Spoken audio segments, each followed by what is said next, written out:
નમસ્કાર મિત્રો, આજે ગુજરાતી વ્યાકરણમાં આપણે પહેલો ટોપિક જોવાનો છે જે છે અલંકાર.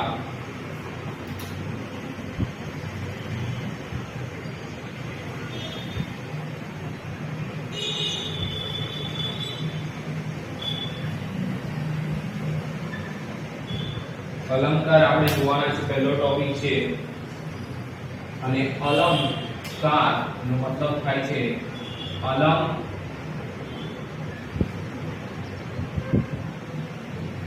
નો અર્થ થાય શોભા અને એનો આપણે અલમ વત્તા ક્લો ઉપરથી અલંકાર બન્યો છે અને ક્રૂ થાય એનો અર્થ છે પરિણામ. અલંકાર એટલે શોભા વધારનાર જે છે વાક્યમાં. તો અલંકારના બે પ્રકાર છે.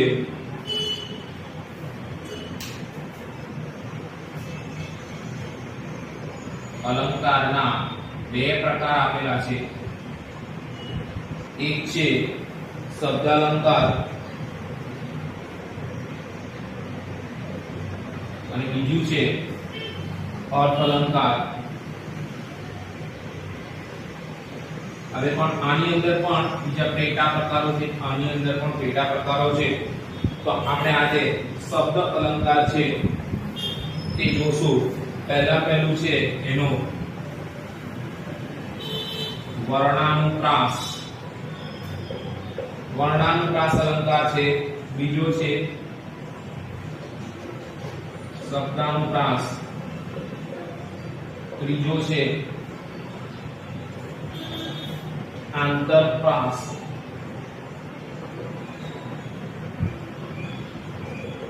અને ચોથો આપ્યો છે અંત્યાનુપ્રાસ. આપણે ચાર અલંકાર આજે જોવાના છે. પછી બીજા લેક્ચર ની અંદર આપણે અર્થ અલંકારના પાઠ જોઈશું. તો પહેલો છે એની અંદર વર્ણાનુપ્રાસ. આપણે વર્ણાનુપ્રાસ અલંકાર આપણે પહેલા જોઈશું મિત્રો. જે આપણાને એક્ઝામ ની અંદર પૂછાતું હોય છે. આપણે એમાં ખાલી વાક્ય આપવું હશે. એ વાક્યની અંદર આપણે શોધવાનું છે કે વર્ણાનુપ્રાસ છે, શબ્દાનુપ્રાસ છે, આંતરપ્રાસ છે કે અંત્યાનુપ્રાસ છે. એમાંથી ઓપ્શન આપેલા હશે, આપણે સિલેક્ટ કરવાનું છે. તો આપણે જોઈએ પહેલું વર્ણાનુપ્રાસ. અને વર્ણાનુપ્રાસ ની અંદર કીધું છે જ્યારે વર્ણાનુપ્રાસ પૂછાશે ત્યારે શું કહેવામાં આવશે કે જ્યારે લખો અંદર એકનો એક વર્ણ, એકનો એક અક્ષર વર્ણ ખૂબ આયામી છે. અક્ષર શું થતો હોય વારંવાર પંક્તિ કે કથનમાં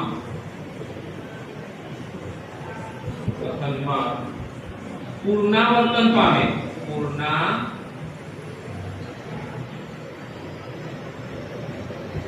વર્તન શું થાય?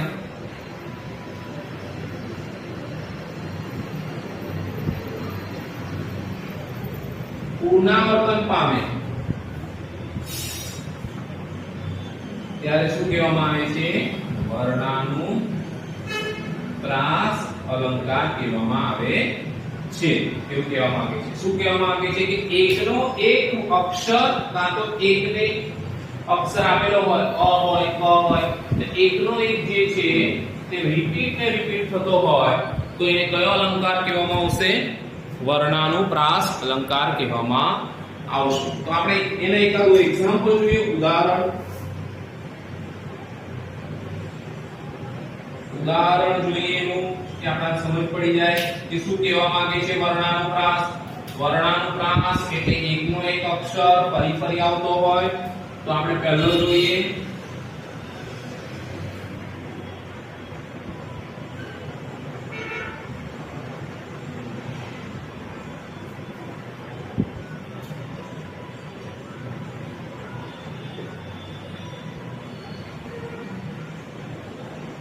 શું કહે છે? સાગરે ભાસતી ભવ્ય ભારતી. ભ અને ભ ત્રણ વાર ભ પહેલો અક્ષર જોવાનો છે અંદર. એક ને એક અક્ષર શું થતો હોય? વારંવાર આવતો હોય તો શું થઈ જશે? આ વર્ણાનુપ્રાસ અલંકાર. ખૂબ જ સરળ છે. બીજો ઉદાહરણ જોઈશું. કામિની કોકિલા કેલી કુંજન કરે.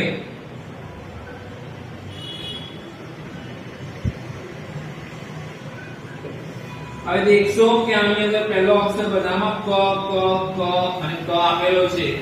એટલે પહેલો અક્ષર અર્થમાં જ ક આપેલો છે. કામિની કોકિલા કેલી કુંજન કરે. એટલે આપણાને શું થઈ જશે? આ વર્ણાનુપ્રાસ અલંકાર. આપણે ત્રીજો જોઈ લઈએ. મીઠા મધુને મીઠા મેહુલા રે લોલ. શું કહે છે? મીઠા મધુ મીઠા મેહુલા રે લોલ. ત્રણ વાર 1 2 3 4 વાર આવ્યું છે. મીઠા મીઠા મ. ચોથો જોઈશું. મૂક મરકાવે માવલડી. મ ત્રણ વાર આવ્યું છે. એટલે શું થઈ જશે? આ જ્યારે પણ વાક્યની અંદર એકનો એક અક્ષર વારંવાર આવતો હોય તો આપણે જોવાનું છે કે એક એક અક્ષર જે ફર્સ્ટ અક્ષર જોતા ખબર પડી જશે કે આ શું કયો અલંકાર છે? વર્ણાનુપ્રાસ. હવે આપણે બીજો અલંકાર જોશું. એક અલંકારમાં ખબર પડી ગઈ હશે તમને. હવે સેકન્ડ અલંકાર તરફ જઈએ આપણે. શબ્દ અલંકારમાં બીજો ભાગ છે તે આપણે જોશું. હવે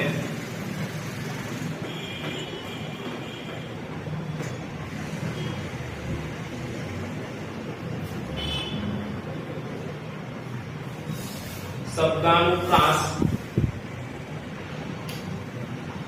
બીજો છે.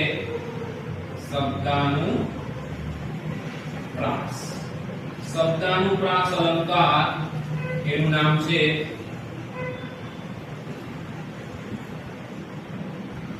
શબ્દાનુપ્રાસ અલંકાર. અંદર આપેલો છે. તો શબ્દાનુપ્રાસ અલંકાર એમાં પેલામાં અક્ષર આપેલો હતો. આની અંદર શું કહેવામાં આવે છે કે જે વાક્યમાં કે કાવ્ય પંક્તિમાં એકનો એક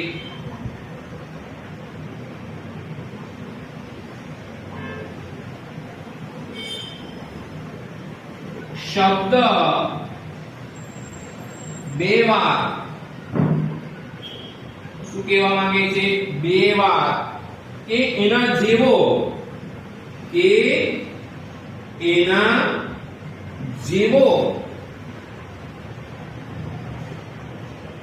મળતો પ્રાસયુક્ત શબ્દ. કયો શબ્દ? એના જેવો જ પ્રાસ મળતો હોય. પ્રાસયુક્ત શબ્દ.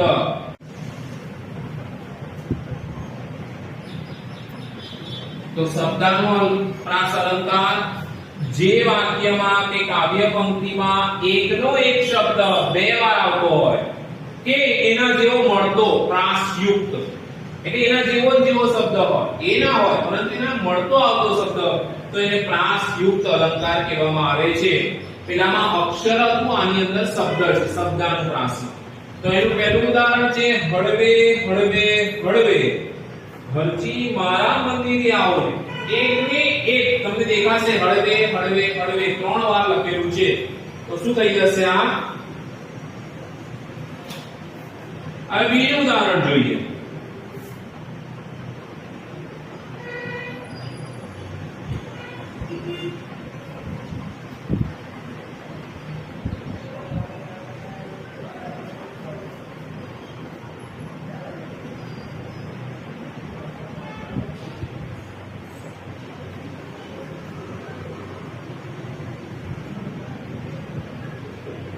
શું કહે છે? પ્રેમની પ્રેમની પ્રેમની રે મને લાગી કટારી પ્રેમની રે. જોશો એક અક્ષર શું થઈ ગયું છે? રિપીટ થઈ રહ્યું છે. એકને એક જ શબ્દ કેટલી વાર આવી રહ્યો છે? 3 વાર 4 વાર આવી રહ્યો છે. એકને એક શબ્દ 2 થી વધુ વાર આવતો હોય તો આપણો અલંકાર શું થઈ જશે?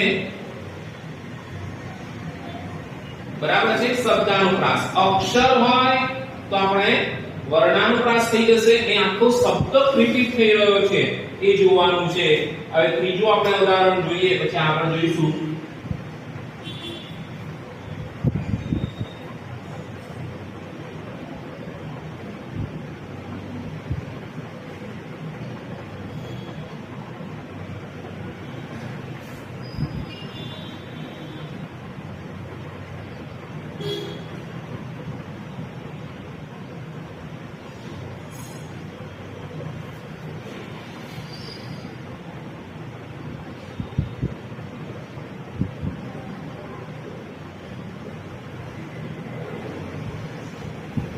શું કે છે?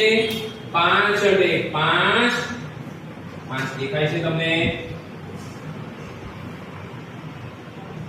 5 8 અને લાંચ. 5 અડે 5 7 અને 8 એથી ભરી મારી લાંચ. શું કે છે? હરકા જેવા છે 5 8 લાંચ. તો આ કયો અલંકાર બની જશે? આપણો શબ્દાનુપ્રાસ અલંકાર બની જશે. કારણ કે એકના એક જેવા અક્ષરો આપેલા છે અંદર તો શું થઈ જશે આપણો આ શબ્દાનુપ્રાસ. હવે આપણે ત્રીજા અલંકાર તરફ જશું. ત્રીજો અલંકાર આપણો છે એ છે પ્રાસાનુપ્રાસ કે અંત્યાનુપ્રાસ. પ્રાસાનુપ્રાસ અલંકાર જે છે તે આપણે જોઈશું. બહુ ઈઝી છે આ તો. આ આપણને પૂછાશે શબ્દાનું અલંકારમાં તો ખૂબ જ આપણને ઈઝીલી આપણે શોધી શકશું. બહુ એમાં મગજ ચલાવવાનું છે નહીં અને આપણો 1 માર્ક્સ સુનિશ્ચિત થઈ શકશે. અને ગ્રામર આપણને ખૂબ જ બધી જ એક્ઝામોમાં પૂછાતું હોય છે તો આપણે જોઈશું. આગળ ત્રીજો કોન્સેપ્ટ પ્રાસાનુપ્રાસ.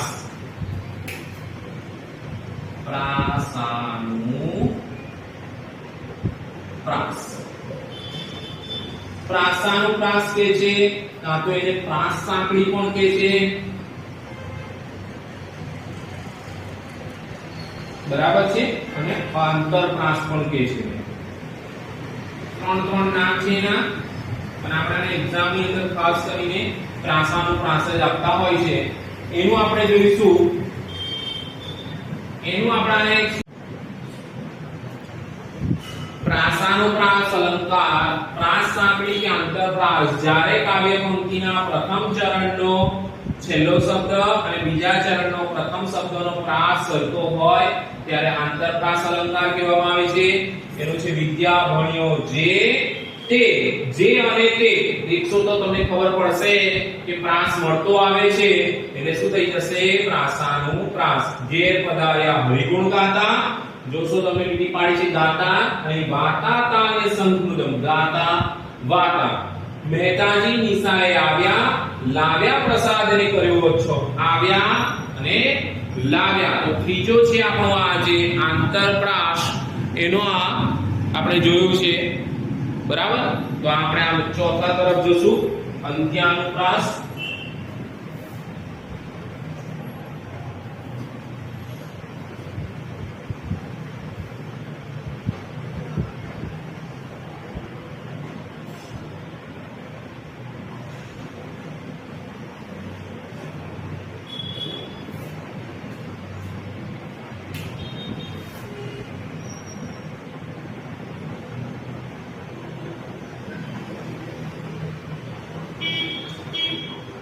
અંત્યાનુપ્રાસ અલંકાર. અંત્યાનુપ્રાસ અલંકારની અંદર આપણે જોશું કે શું કહેવા માંગે છે? જ્યારે બે પંક્તિઓ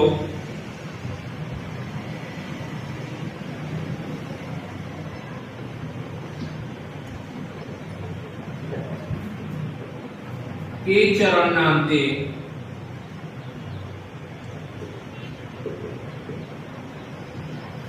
એક સરખા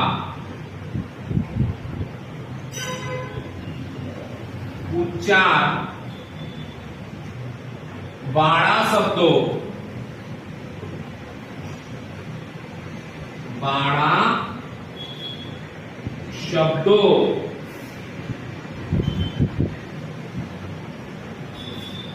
આવે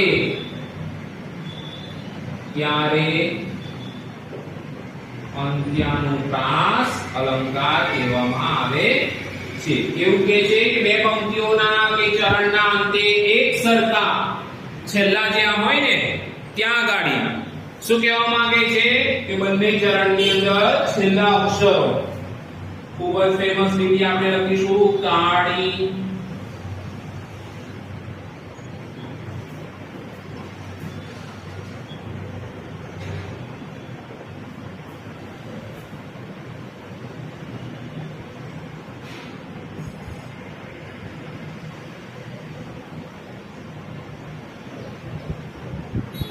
કાળી ધોળી રાતી ગાય પીએ પાણી ચરવા જાય ગાય અને જાય દેખાશે. શું કહે છે એક સરખા ઉચ્ચાર વાળા શબ્દો આવે બે પંક્તિઓ કે ચરણના અંતે એક સરખા ઉચ્ચાર વાળા ગાય અને જાય.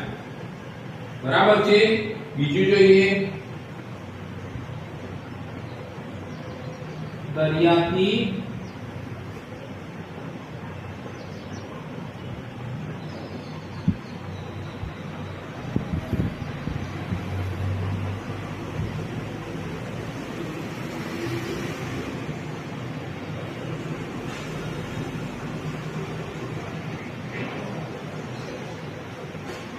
શું કે છે દરિયાથી ડુંગર પર જાય કેડી ત્યાં નાનકડી કપાય જાય પાય. બરાબર છે. સરખા વાળું છે એક ખૂબ જ આઈએમપી ગલપતરામે કીધું છે.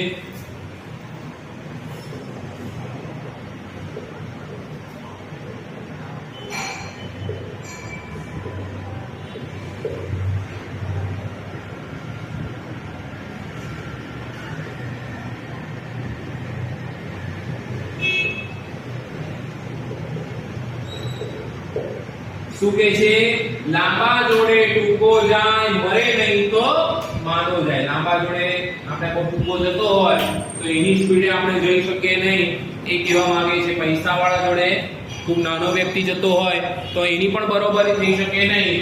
તો લાંબા જોડે ટૂંકો જાય મરે નહીં તો માનો થાય.